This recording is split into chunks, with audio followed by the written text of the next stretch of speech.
Hi everybody, today we're working on a 2004 Mini Cooper S. This car has a bad CV boot on the passenger side, on the right side. So we're going to go ahead and replace the axle.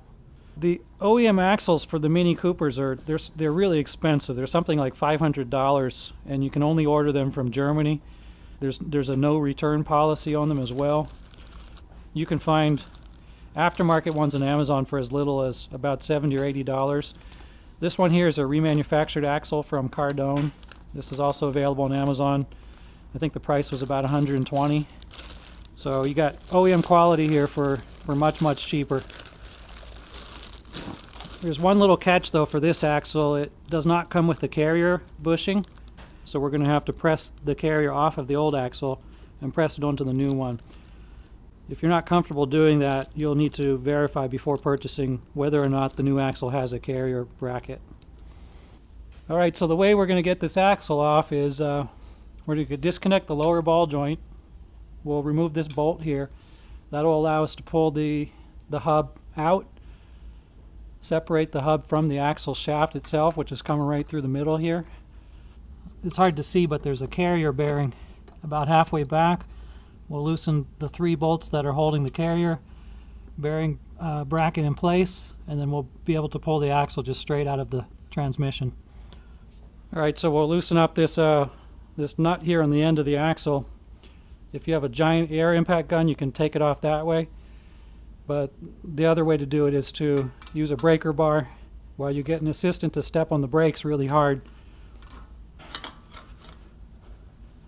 There it goes.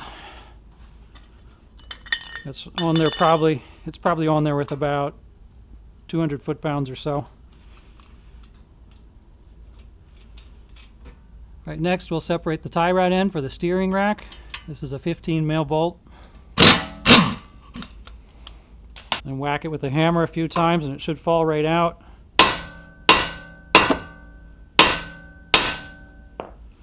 There it goes. Right, next we'll separate the outer ball joint. These are 13 millimeter bolts. There's one on each side.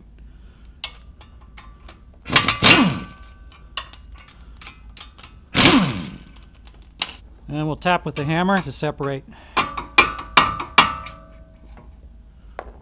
And here's the busted CV. It's squirting out juice every time we move it. It sounds like it's wheezing its last little death throes. Now we just tap the axle out from the hub. This should just take a few light taps.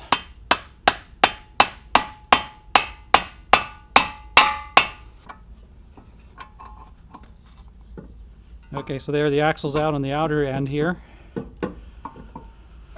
Alright, we're underneath the car now.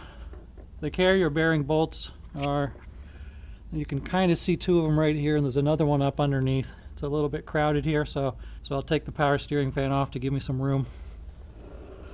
All right.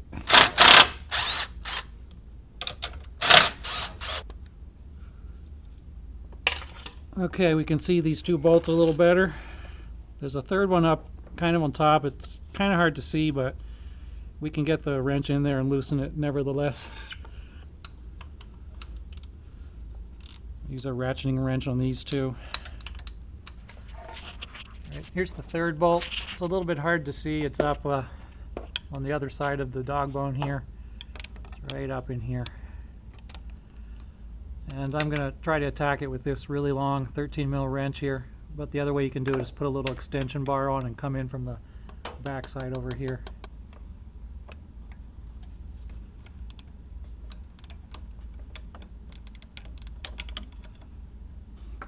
Alright, and there's the third bolt. So the carrier bracket is now loose. So now theoretically all we need to do is pull it out of the transmission. I'm going to put a drain pan under there just in case anything drips out. Okay, so we should be able to just pull this out.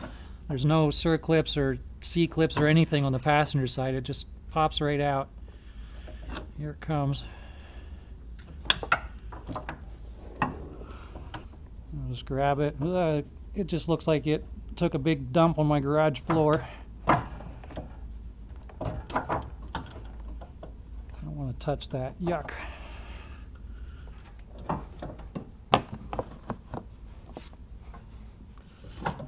Ugh.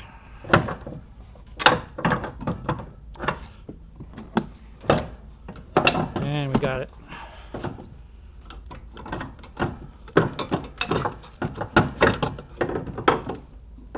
Boy, this thing is just making a giant mess. Ugh. And before we go any further, I'm going to look really closely at the splines here. The 5-speed and the 6-speed cars and the automatic cars actually have different input splines. So I'm just taking a quick visual glance here and making sure that we got the correct part. Yeah, it all looks the same. Okay, looks like we're going to need to move this one over as well. So what I'll do first is I'll just separate these two halves so this is a little bit more manageable. And we're not dripping goo all over the garage as we work on removing that one. So we'll pop the clip here, separate the boot, get the two halves apart from each other.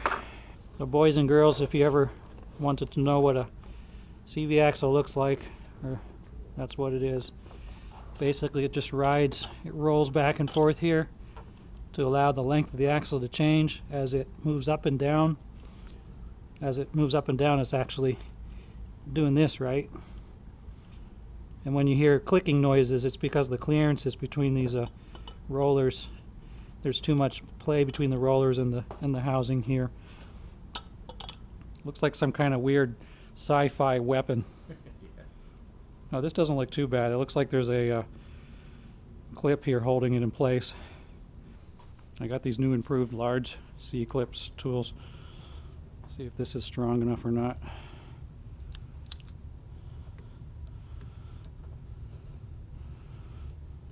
Oh, that works fine. It slips, of course. There we go. Pull that off and hopefully it doesn't go flying off. And I'm going to wildly assume if I just whack this with a hammer it'll tap right off. If not, we might have to press it down. Put it on our press.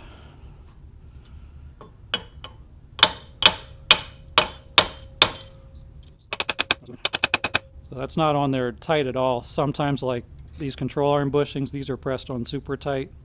It takes a good couple tons of force. This one, just a few hammer hits and it looks like it'll slide right off. There, that was easy.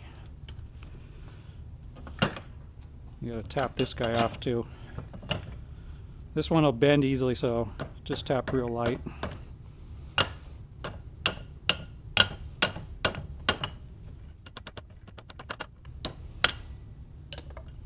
Now we can take all the bits off.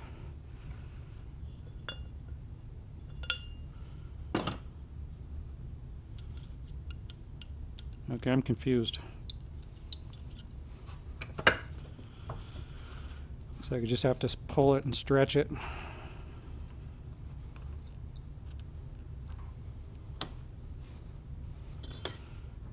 So I'll put the new stuff on. Yeah, there we go.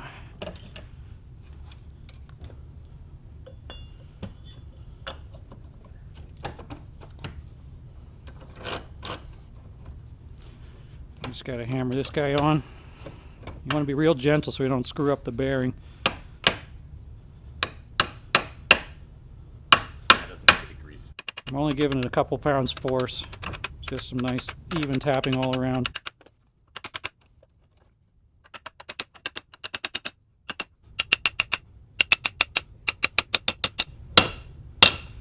Okay, we can see the little ridge in here, so that way we know we're done. Now we do the same thing. There it goes. Nice. I'll use the screwdriver here tap just to make sure it's seated. Sometimes it looks like it is, but it's not.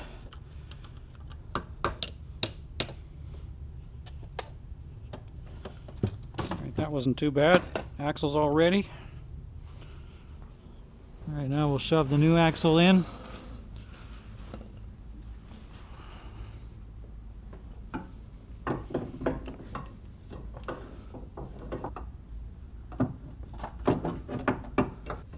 gently guide it into the input spline for the transaxle while making sure the carrier bearing is rotated the right direction. There it goes. I'll go ahead and put this end in first. Ow. Just want to pull out until stuff can line up. There it goes.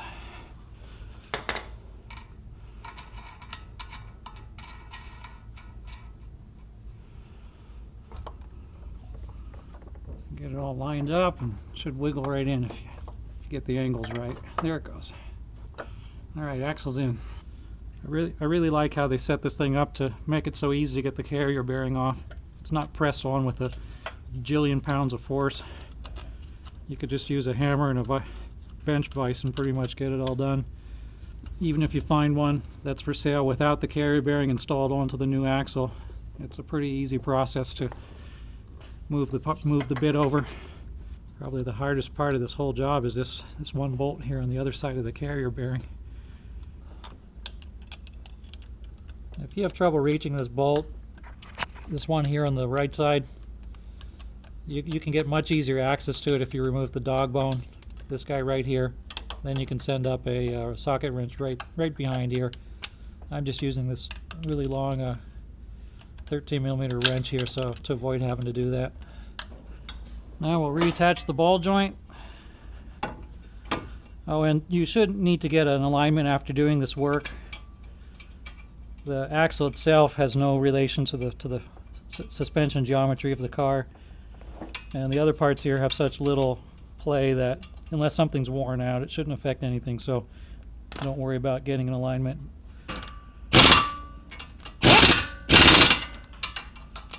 And we'll put the tie rod end back on.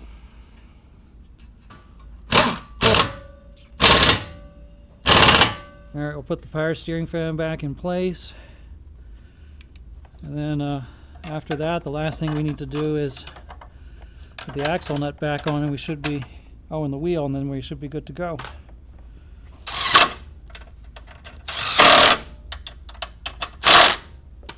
Alright, let's look up what the torque value should be for that giant axle nut.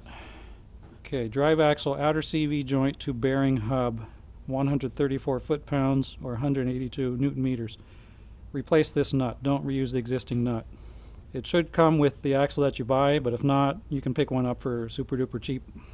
134 foot-pounds.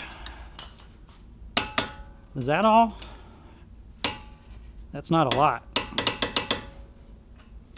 And finally, use your favorite screwdriver, and you want to dent it here so that it doesn't back out on its own.